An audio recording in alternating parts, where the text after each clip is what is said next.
Hey, what's up? Welcome. This has been Thinking About, and I'm Jackie. Today I'm going to show you how I made a wrap skirt. Feel free to follow along with my handy dandy instructions and have a great time. Sewing's meant to be fun, is it? Anyway, this project is pretty beginner friendly. You do need to have some basic understanding of sewing or using your machine, but I have full faith in you, stranger on the internet, so you can do it.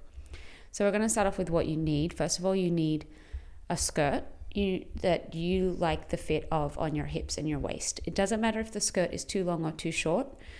That can be adjusted later on. But just make sure the hips and the waist fit you the way you like and that it's a non-stretch fabric.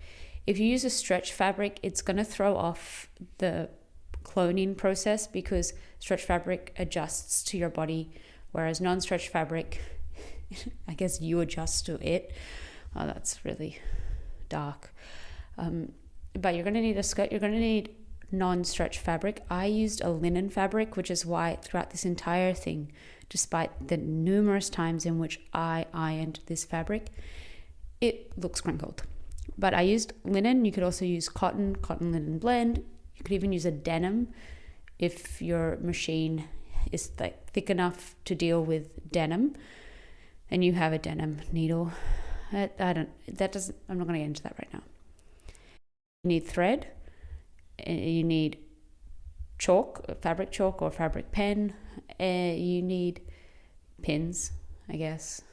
And if you're going to clone your skirt onto a piece of tracing paper rather than straight onto the fabric, you'll also need tracing paper.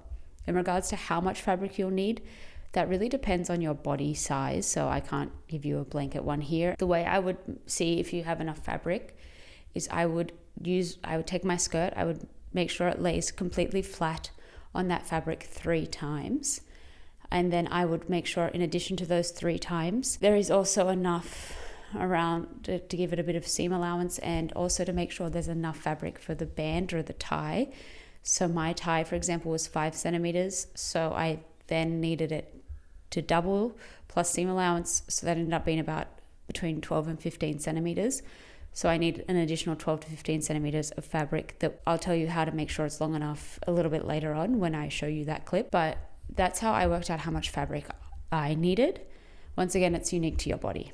And I also used scrap fabric. I used fabric that was left over from a pair of pants I made. So it's also a bit hard for me to tell you exactly how much fabric I used. But that being said, I have full faith in you. Once again, you can do this. You've got this. Sewing is fun. And let's just get into it.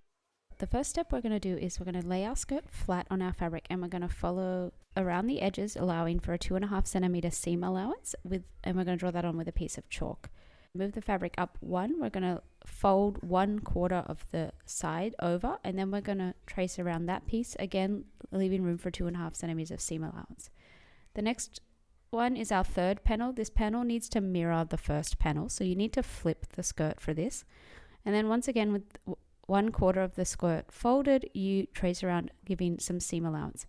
This is where if you would like the skirt to be shorter or longer, you can adjust that. So from your waist, measure down to the length that you want the skirt to be, and then make that the length in adding on seam allowance rather than the length of your skirt itself. Once I've done that, I then cut my fabric out. I find it easiest to cut along the panel top and then fold it in half and then cut the sides. This way the sides are exactly the same, and it also cuts down on cutting time. Here you can see me using a loose panel. That's because I stuffed up the first time and mismeasured.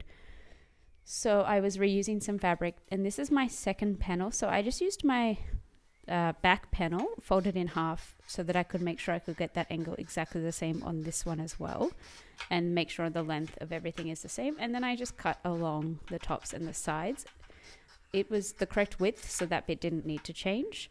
And then I decided that it was probably best if I did that again for this last panel. So I flipped the fabric, making sure it mirrored the panel I'd already cut, and I laid that on top of the trace I'd already done.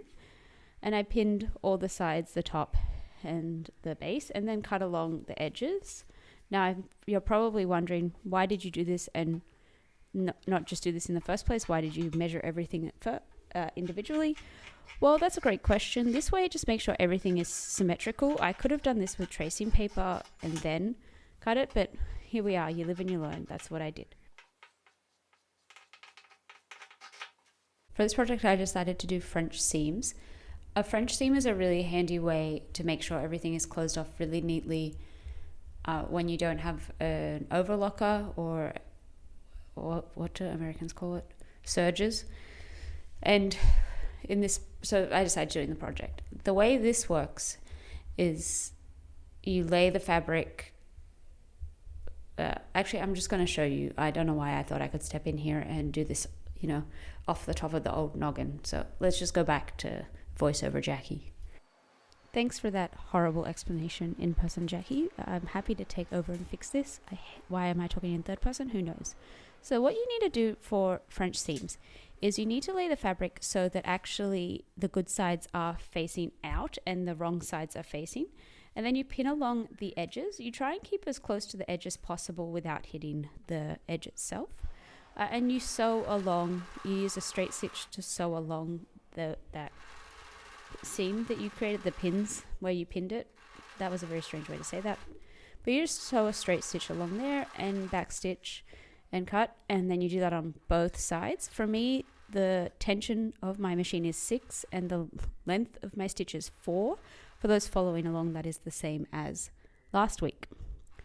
The French seam is a great way to capture your raw edges because it creates kind of a tube around them. So once I've sewn both of those with right sides facing you, I flip it out so that right sides are facing each other and wrong sides are facing you, and then I pin along that edge. I make sure I capture the entire hem so that none of the edge will actually be outside the stitch that I am doing.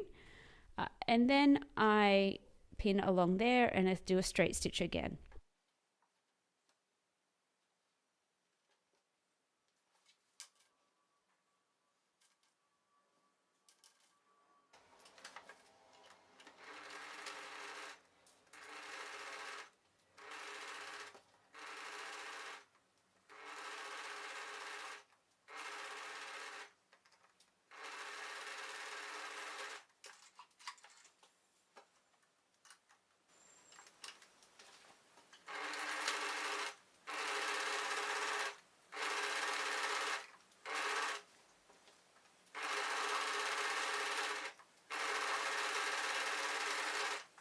And here you can kind of see, I did it very quickly, I apologize, but you can see that the seam is captured within itself. And if it doesn't capture it completely, if you see any hem on the outside, just cut it or undo it and then sew further in.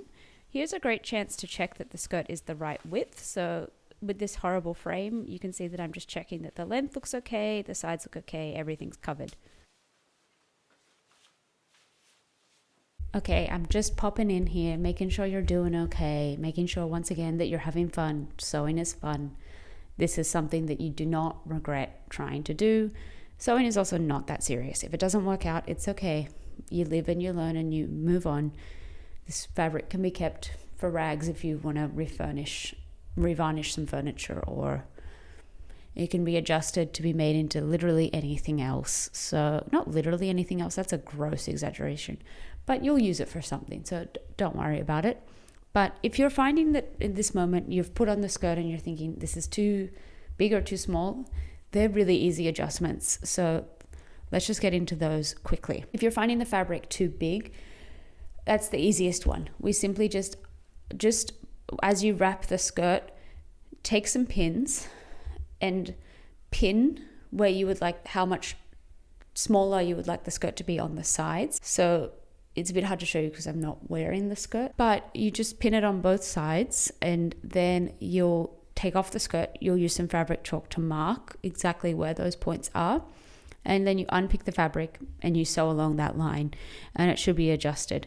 And trust me, I've done that so many times. I always end up doing that. So that one's an easy one. If same thing with if it's too long, just use a pin to mark how short you want the skirt to be, remembering that you still need to do the seam. So that means you add maybe like 2 centimeters to that length, 2.5 centimeters to that length, and you cut from that line. all the way around the skirt to make it shorter. If you're finding the skirt is too small, that's okay. These things also happen. Because the skirt is panels, you can do a couple things. One, you could choose to remake one of the panels wider. It's like the back's too narrow. You can always make the back wider and add it that way. Or you can choose to add more panels if you don't want to disregard the panels you have, because the skirt is kind of this panel skirt anyway. It would look pretty normal. You would just decide how much bigger you need it. Let's say you need it 10 centimeters bigger. You make 2 strips of 8 centimeter fabric, 5 centimeters plus seam allowance. You unpin the sides and you pin those 2 pieces of fabric to the sides and sew them up, and you'll have additional panels on each side. You could even play with color or with pattern and make it look really intentional, like you wanted kind of like these details of these colors on the side. So it's really no stress. If it's too short, you can make the band at the top bigger. And they're my quick fixes for you. Now this bit here, I didn't do very clearly, but I'm hemming it. So I'm just going to show you what I did with a scrap piece of fabric. I made one fold about 1 centimeter, and then I made the second fold again about 1 centimeter. And then I pinned along the edges there. I then ironed that seam down to make sure it was nice and straight and all clean. I would then make a straight stitch along that seam like you would normally, making sure that I stay as straight as possible, which is often easier said than done, but that's life when you sew it yourself. Once I've hemmed the side, I then hemmed the bottom, doing the same thing, folding it over twice and pinning it.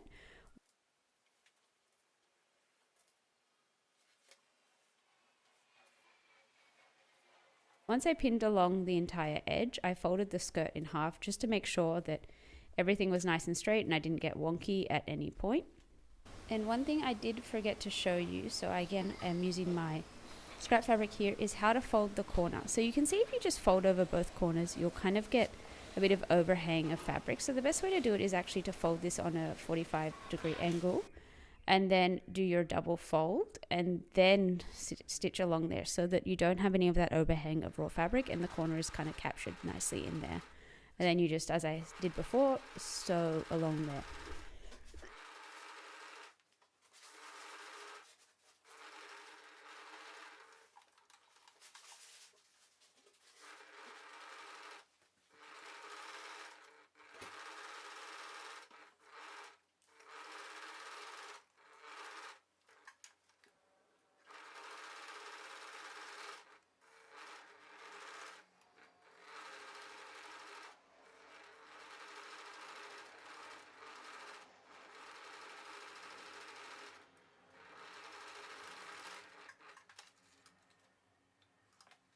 So this is how I worked out the waistband.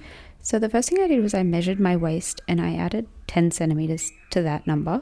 I then doubled that number. So let's say your waist is 100 centimeters. So that's 110 centimeters times 2, which is 220 centimeters. So that's the length of the band you would need. I then decide how wide I want the band. I wanted my band to be a little bit around 5 centimeters. So I need that number to double, so that brings me to 10 centimeters, and I need to add seam allowance, which brought me to about 15 centimeters. So I know my band is going to be 15 centimeters wide. You can see me here marking on my fabric that where I want to cut. It's actually wider than 15 centimeters because I didn't have enough fabric, so I actually just doubled that number and then cut along there. And once I'd cut the fabric out, I folded it in half and I cut it in half again so that I would have the correct width that I wanted. And I used a straight stitch just to stitch along the end to join those two bands together. Here you can see me doing this with scrap fabric because it was a bit hard to see these next steps of how I attached the band. So the first thing I did was I measured, as I said. I cut along the markings that I made. I fold the fabric in half and I pin it. Once I've pinned the fabric, I went away and I ironed it so that we get a nice crisp line. What's that called? Pleat? And then you unpin it. Once you unpin it and you open it up, I am going to fold the fabric again. So you can see me here folding along the edges. This is going to be what attaches to your skirt.